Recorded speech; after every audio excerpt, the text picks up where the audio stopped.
speech I give, election security is a big deal. People don't want, they don't want illegals to vote. They don't want non-citizens to vote. They want to make sure there's no cheating because they don't want their vote diluted. It's actually really simple.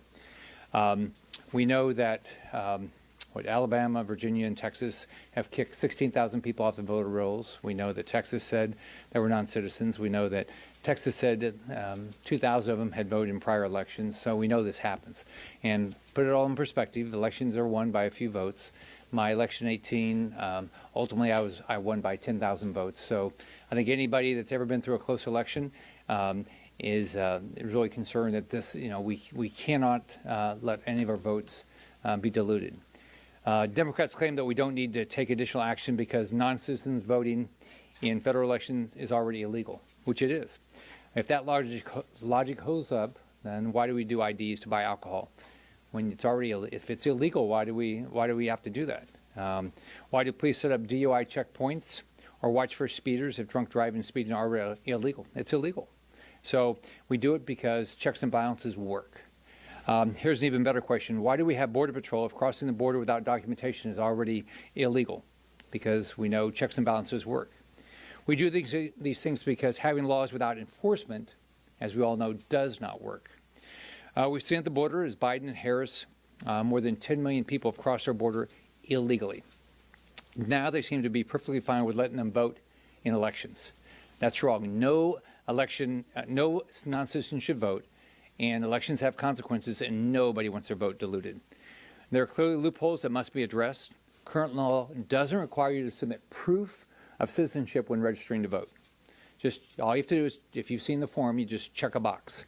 So non-citizens are on voter rolls. Current law requires states to verify identity and residency of a voter with their license. But every state issues a driver's license to non-citizens, and 19 states issue driver's license to illegal citizens, including Minnesota, where Governor Tim Walz signed the law allowing illegals to get driver's license. I actually can't believe that. How does that make any sense? So a license alone is not enough. 22 states have same-day registration.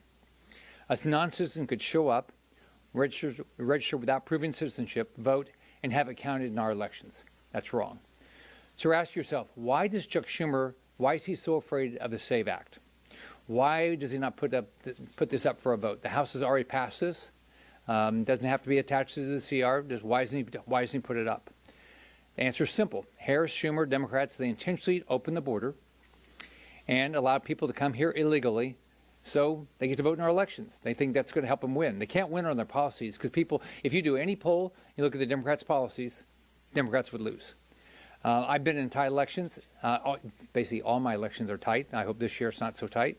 And every vote matters.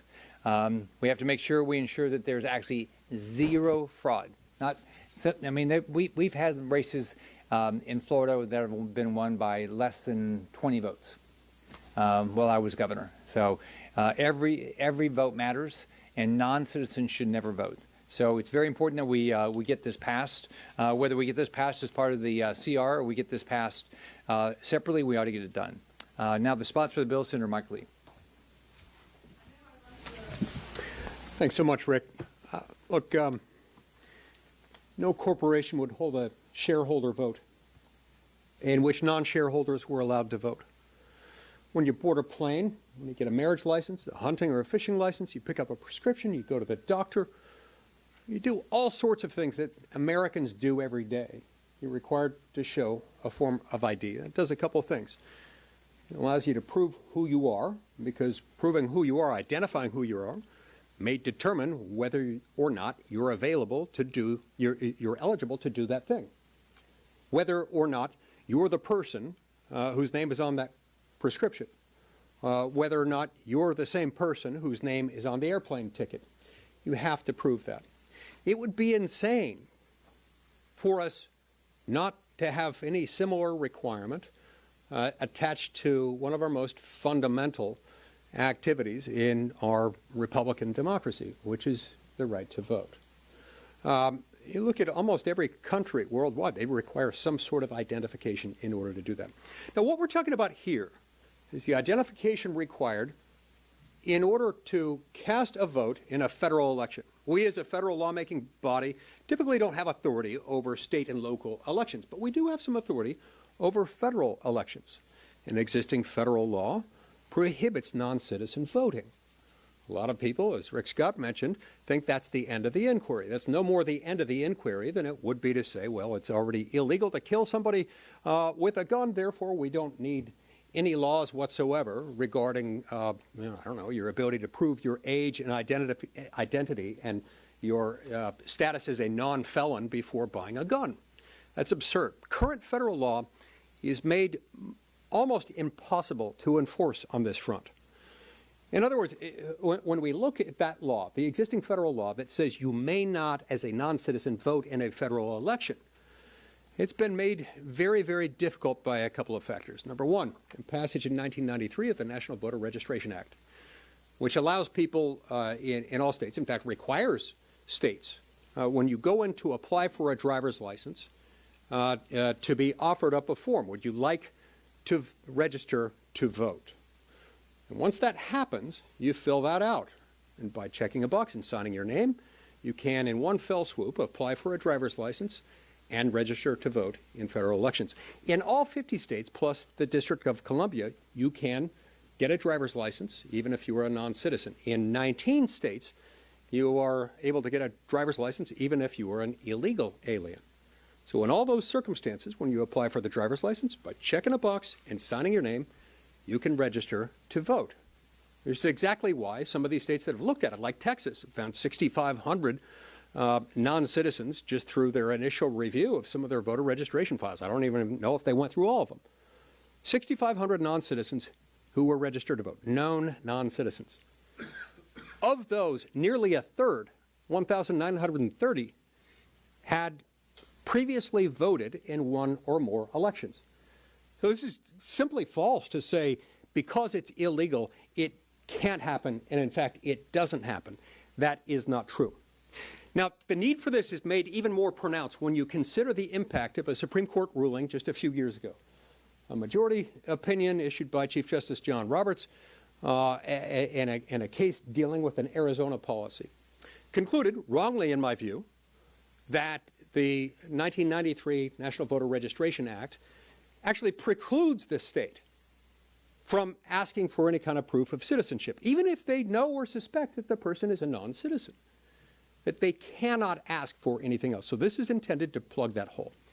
There's an additional consideration here that makes this especially timely, especially necessary now. More than at any other time in American history that I'm familiar with, we have a very large number of non-citizens in this country, an estimated 30 million or so. Of those, we know that we've got at least 10 million or so who have entered illegally into the United States in the last 3.5 years alone.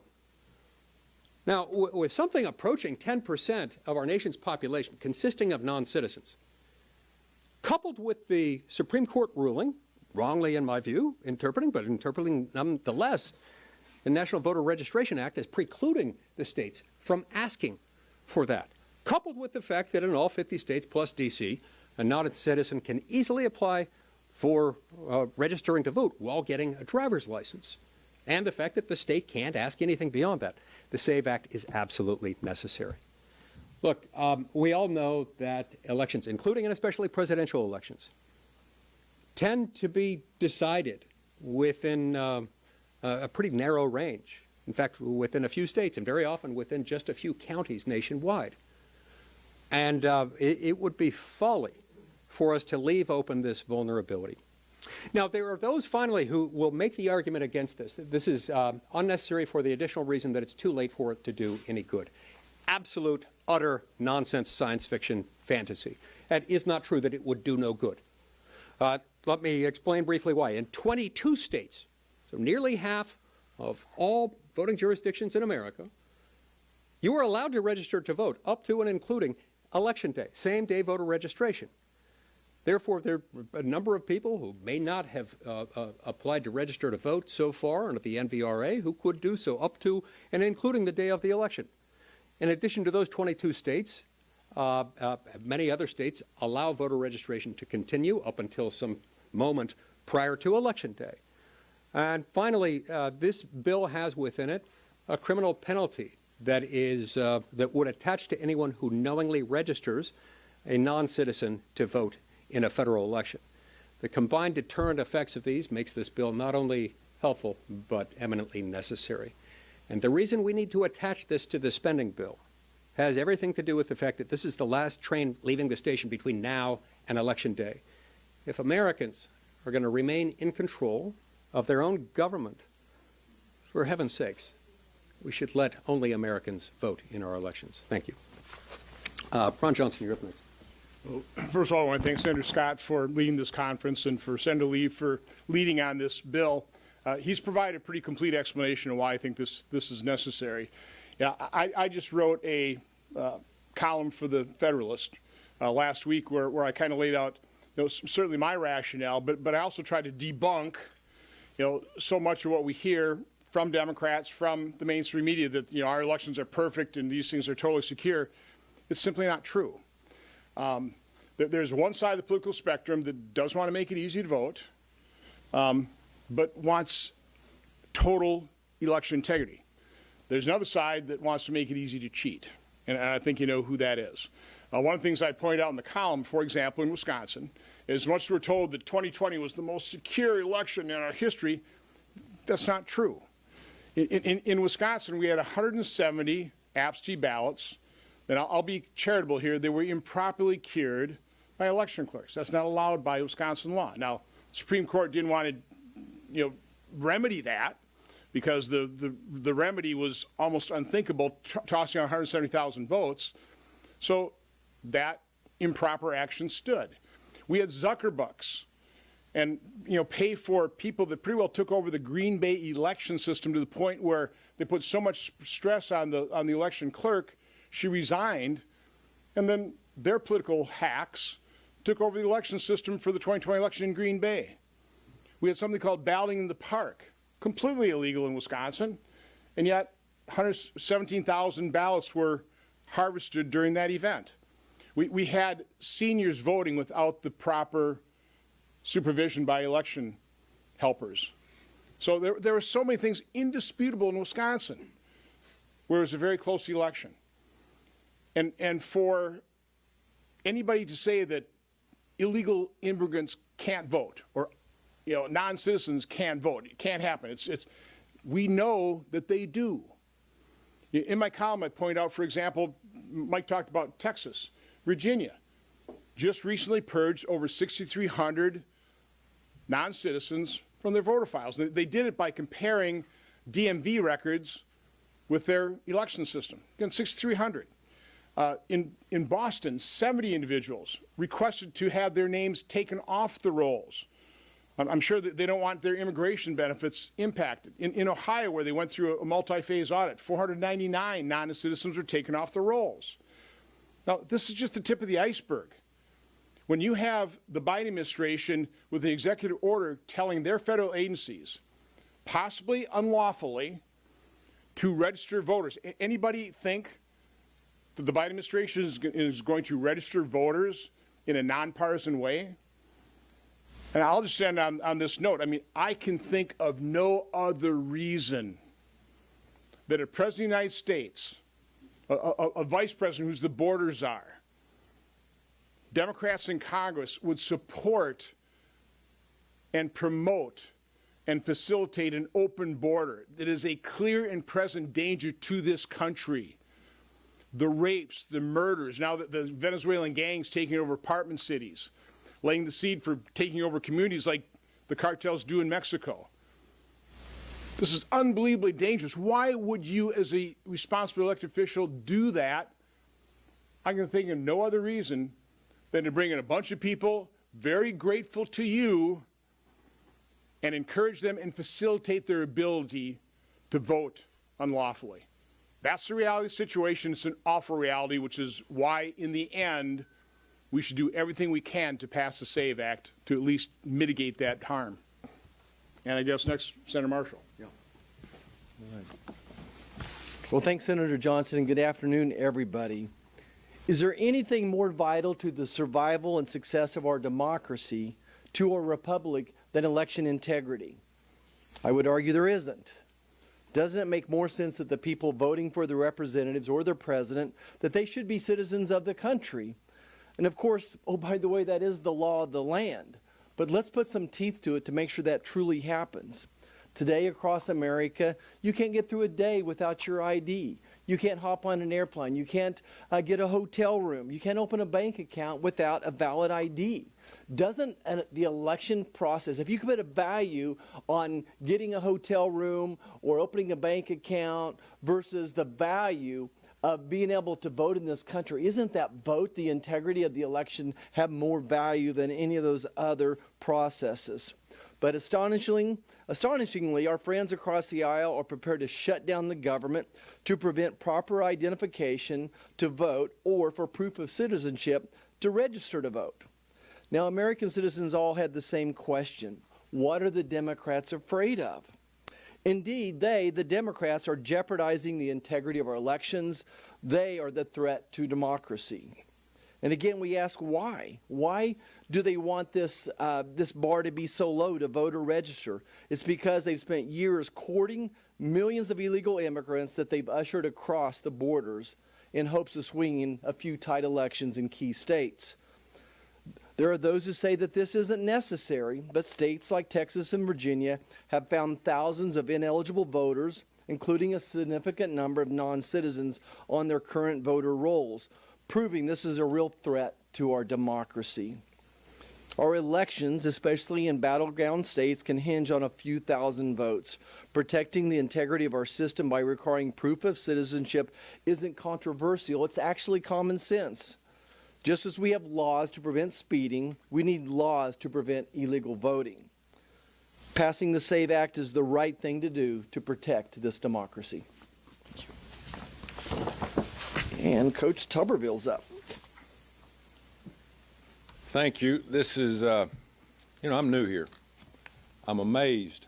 Our job is to protect the Constitution and give the citizens of this country a fair election and spend their money properly. I'm appalled of what we do up here. Absolutely appalled. It's you can go down to the library and in this city you can't find a Webster dictionary that defines common sense. It's not here. Not here. Anywhere you can find it. And American people should be sick at their stomach to what's going on.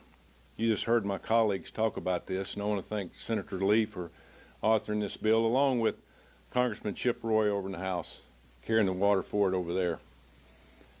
This is a no-brainer, absolutely no-brainer. We all know and have understood the last 3.5 years why the Democrats have had open borders. Cost us tens of millions of dollars monthly when we couldn't come up with $5 billion for a border wall when President Trump was in office. Too much money. It's all a scam, like this whole place up there. It's a scam. The Democrats have taken advantage of every opportunity they could get. It's really scary, to be honest with you. Now, I went to 10 or 15 states in August, helping other senators get elected and raising money. And they'd come up to me and go, Coach, they wouldn't ask about the economy or the border or foreign wars or crime on the streets. It was almost unanimous. Are we going to have fair elections? And I could not look them in the face and say, yes, we are. Because if we continue down this path, it's going to be the same old thing. And the American people deserve better than this. People that pay our bills and our salaries up here deserve better than this. The Democrats know better than this, but they want power so bad that they're going to try to tear down our election system. And I'm going to tell you this. My first day was January the 6th in 2021.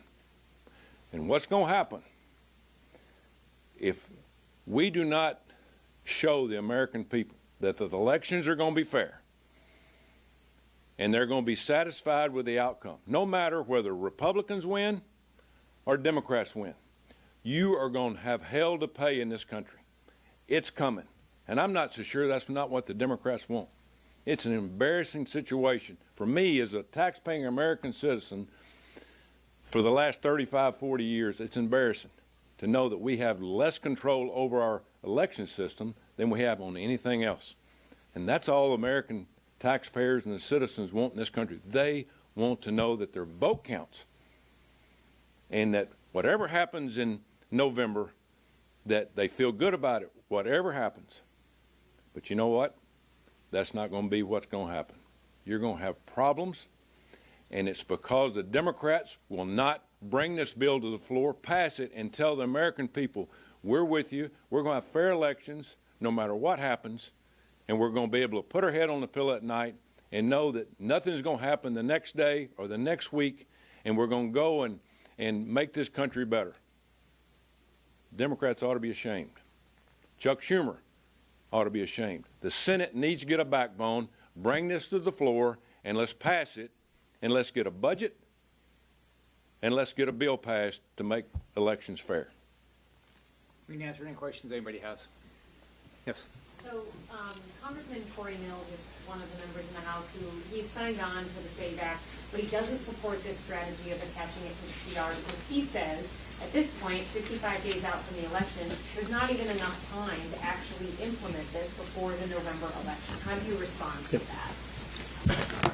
He's wrong in several respects. Number one, it takes effect immediately after becoming law. So let's say if we were to get it passed in the next week, 2 weeks, roughly what we've got between now and the end of the month, it takes effect immediately. By taking effect immediately, it does a couple of things. First and foremost, it provides a significant deterrent to anyone registering from that moment forward, any non-citizen to vote. If they do so knowingly, then they risk, committing a felony offense independently of any voter action. Secondly, one of the reasons why that's significant is because, as I mentioned earlier, there are 22 states that have same-day voter registration, up to and including Election Day. So that's nearly half the states in the country in which this could have a significant impact. We don't know exactly how many non-citizens there might be out there who have previously registered, and we don't know exactly how many have not yet registered but might be doing so at some point between now and Election Day.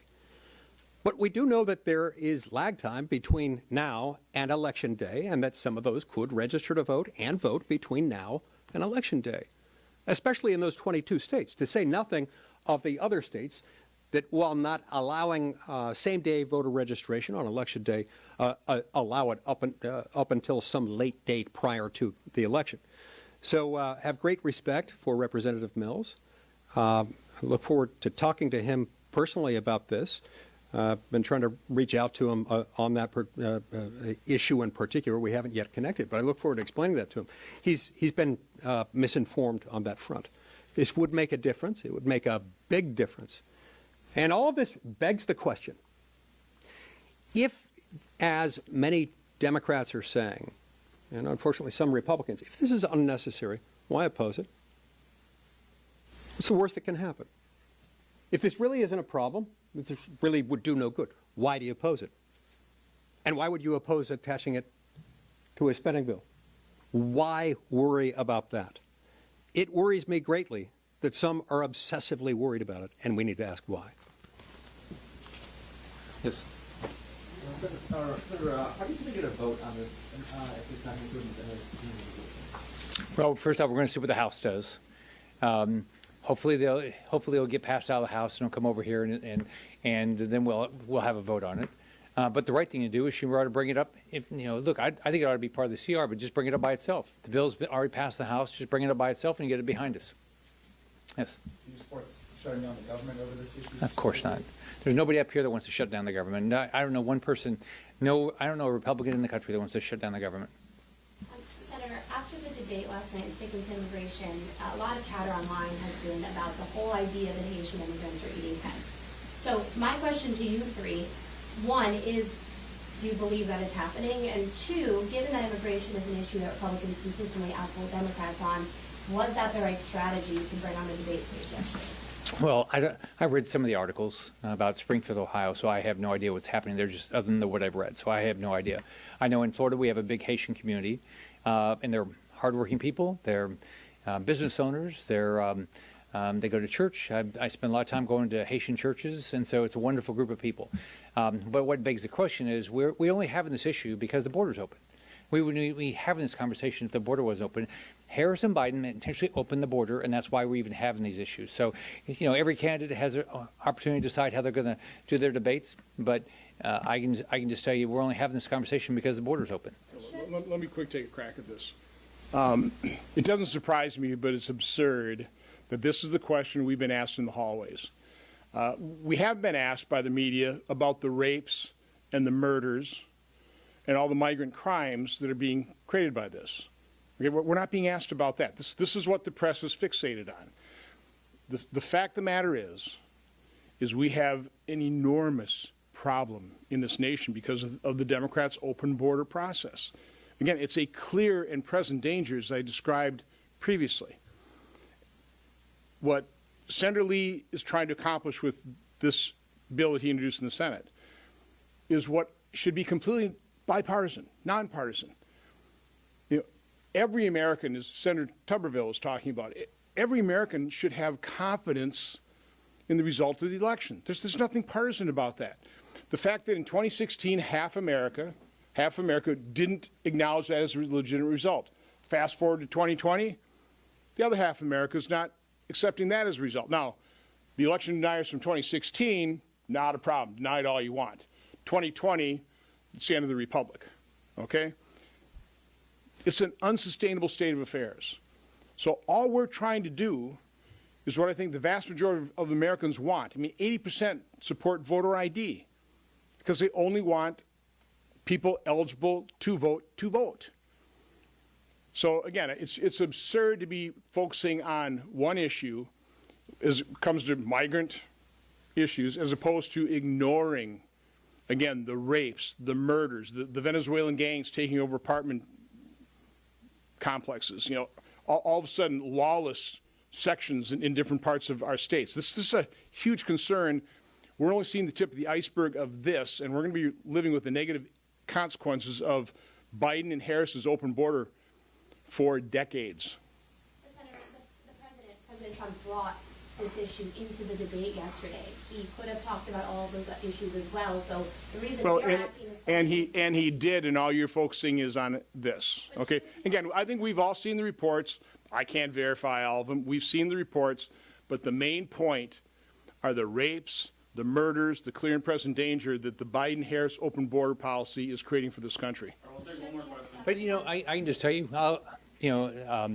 I've done every county in my state, and I can't think of many speeches I've given when where they didn't ask me about election security. I mean, people are really mad. People are scared to death about. And think about when I grew up, no one worried about whether it was going to be a free and fair election, whether it was or not. We didn't think that way. People really believe these elections are unfair. How is that good for us? Whether Republican win or Democrat win, it's not good for the country. So every Republican, every Democrat ought to do everything they can to make people feel more comfortable that these elections are fair. It makes no sense not to. Like I went through a recount, 2 or 3 recounts, I think it was, in 2018. The Democrats tried to steal the election. I won. I won by 57,000 votes. Right? They tried to steal the election, create ballots after election night. They did everything. It was completely illegal what they did. And I can just tell you how many people they said, just like my daughter, she said, "Look, I want you to win, but it makes me mad when they're going to steal an election." That's going on all across the country right now. We need to wake up and understand that people are scared that this country is going away, not because of how the public votes, but because of how non-citizens vote. Yes. President Trump wrote on Truth Social yesterday to close it down if Republicans don't have election assurances, election security assurances. What's your response saying no Republican wants to shut down the government over this to President Trump saying close it down? Well, I think what he's saying is, well, you can ask him what he's saying. I don't know anybody that wants to shut down government. Now, I think what we'd all like to do is have a responsible government. I mean, balance it. I mean, do the logical stuff. I balanced the budget when I was governor. I mean, we don't go waste money. I think the numbers are we are spending 40% more than we take in now. That is not sustainable. You can't keep doing that. I mean, we have to understand this cannot last what we're doing. We have think about this, we have 100 million people, working age, not working in this country. Tell me how that's sustainable. Did any of your parents, or if you have kids, are you telling your kids you don't want them to work? That's what your government is doing. So people aren't working. We're spending more money than we take in. People are worried about our elections. This is a problem. We got to start solving these problems. Thanks, everybody.